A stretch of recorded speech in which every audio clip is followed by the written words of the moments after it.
সেটা আমরা পরিষ্কার বলছি। আসলে আমরা তো রাজনীতি করি দেশ মানুষের এবং ইসলামের কল্যাণের জন্যে। আমরা বিগত দিনের যে পদ্ধতি নির্বাচনে দেখেছি, সেই পদ্ধতিতে 30-35% ভোট পাওয়ার পরেই তারা সরকার গঠন করে, আর বাকি 60-65% মানুষের মতামত ভোট, সেটা কিন্তু কোনো মূল্যায়ন হয় না। এই একটা ব্যাপার যেরকম নাকি বর্তমান নির্বাচন পদ্ধতিতে আছে। আর আমরা যেটা দেখেছি যে বিগত দিনের ওই পদ্ধতির নির্বাচনে আসলে এককভাবে সরকার যখন গঠন করে তখন তাদের চরিত্রটা ফ্যাসিস্ট হয়। তখন তারা কিন্তু অন্য অন্য জনগণ এবং অন্য অন্য রাজনৈতিক দলের কোনো মতামত এবং তাদেরকে কোনো মূল্যায়নই করে না। তখন তাদের মত দলের স্বার্থে তারা কিন্তু অনেক সিদ্ধান্ত নিয়ে অনেক সময় সংবিধানকে তারা কিন্তু চটি বই হিসাবে ব্যবহার করতে আমরা বাংলাদেশে দেখেছি। এরপরে আমরা দেখেছি যে কালো টাকার দৌরাত্ম্য, আর টাকার সরাসরির তো স্বাভাবিক একটা ওই কোরামিন ইনজেকশনের মতো একটা ক্রিয়া আছে। ওই টাকার দৌরাত্ম্যের কারণে সেখানে গুন্ডা বাহিনী তৈরি হয়, সেখানে প্রশাসন অনেকাংশে টাকার মাধ্যমে তাদেরকে বায়াস্ট করা হয়।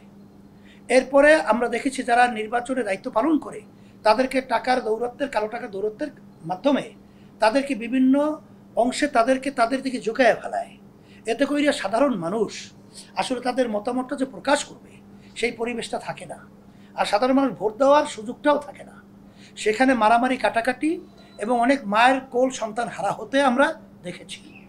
এখন এই পদ্ধতি নির্বাচনে যখনই হয়েছে তখনই কিন্তু অন্য দল বলছে এই নির্বাচন কিন্তু স্বচ্ছ হয় নাই, এটা কিন্তু মানুষের আকাঙ্ক্ষা পূরণ হয় নাই, এটা কিন্তু প্রশ্নবিদ্ধ। এই যে অরাজকতা চলে আসছে, এখন 91টার মতো দেশ যেখানে পিআর পদ্ধতি অ্যাপ্লাই করেছে, সেখানে আমরা বলেছি প্রতিটা ভোটারের মূল্যায়ন হওয়া, ফ্যাসিস্ট চরিত্রের সরকার তৈরি না হওয়ার, এককভাবে সরকার গঠন করার।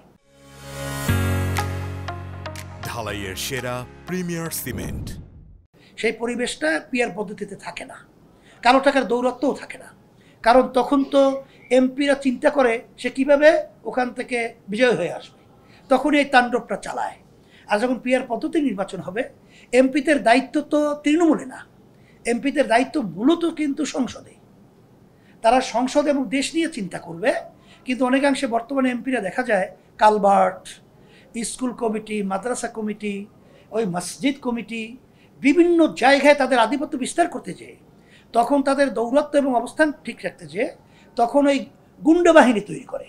এই গুন্ডা বাহিনী তৈরির মাধ্যমে তখন মানুষ কিন্তু অতিষ্ঠ হয়, তখন তাদেরকে আবার টাকা দিয়ে পালতে হয়। তা টাকা দিয়ে পালতে যাইয়া তখন ওরা চাঁদাবাজি করে। এখন আমার কাছে অনেক সংবাদ কিন্তু আছে, এক দলের এক নেতা আমাকে বলতেছিল যে যখন নেতার কাছে গেলাম, যাওয়ার পরে বলতেছিলাম যে এতদিন পর্যন্ত আমরা ঘাইন বলে, অর্থাৎ এই বোঝা টেনে আসলাম, ওই আমরা কোনো সুবিধা এখন মতো পেলাম না। কলে কে তোমাদের কোনো স্টেশন নাই, তোমাদের কোনো বাজার নাই, তোমাদের কোনো ঘাট নাই, মানে এদারা বুঝাইতেছে যে ওখান থেকে তোমরা চাঁদাবাজি কইরা চলবা। এই ধরনের পরিবেশটা কিন্তু তৈরি হয়। এর জন্যই আমরা চেয়েছিলাম যে বাস্তবে দেশটাকে সুন্দর যদি করতে হয়, এখানে যদি প্রতিটা ভোটারের আসলে তাদের আপনি মূল্যায়ন করতে হয়, ফ্যাসিস্ট চরিত্রের সরকার থেকে আপনি দেশকে যদি মুক্তি করতে চান, আর সাথে সাথে যে ছোটো ছোটো দলগুলো আছে রাজনীতি, তারা কখনোই এই পদ্ধতি নির্বাচনে সংসদে দেওয়ার সুযোগ বিগত দিনে হয় নাই, হওয়ার মতো পরিবেশও নাই। আর পিআর পদ্ধতি নির্বাচনের মাধ্যমে এরাও কিন্তু সংসদে যাওয়ার মতো একটা সুন্দর পরিবেশ তৈরি হবে। এই জন্যই কিন্তু আমরা পিআর পদ্ধতি দাবি করেছি। এটা কিন্তু দেশের জন্য, মানুষের কল্যাণের জন্যে। এখন যদি এটা আমরা সাধ্য অনুযায়ী আমরা এটা বলবো, এবং সেটা যদি অন্তর্বর্তীকালী সরকার সেটা বাস্তবায়ন নির্বাচন কমিশন যদি না করে, তাহলে আমরা শেষ পর্যন্ত দাবি তুলতেই থাকবো। মানুষ তো দেখছে যে আমরা রাজনীতি করার উদ্দেশ্যটা কি, আমরা মানুষের কল্যাণের জন্য আমরা এই থিওরি অ্যাপ্লাই করলাম কিনা, আমাদের এতটুকু চাওয়া পাওয়া। তারপর যদি এটা মানুষ গ্রহণ না করে বা এটা যদি তারা পাশ না করে, মানুষ তো দেখছে, আজ হোক কাল হোক একটা সময় আল্লাহর রহমতে আমাদের এই দাবিটা আল্লাহর রহমতে বাস্তবায়ন হবে, এটা আমরা আশাবাদী। সেই লক্ষ্যে আমরা কাজ করতেছি। আর আমরা জামাত সহ অন্যান্য ইসলামী দলগুলো এরা সবাই একত্রিত হয়ে আসলে কিন্তু এই পিআর পদ্ধতিটা বাস্তবায়নের জন্য আমরা জোর দাবি এবং চাপ প্রয়োগ করতেছি।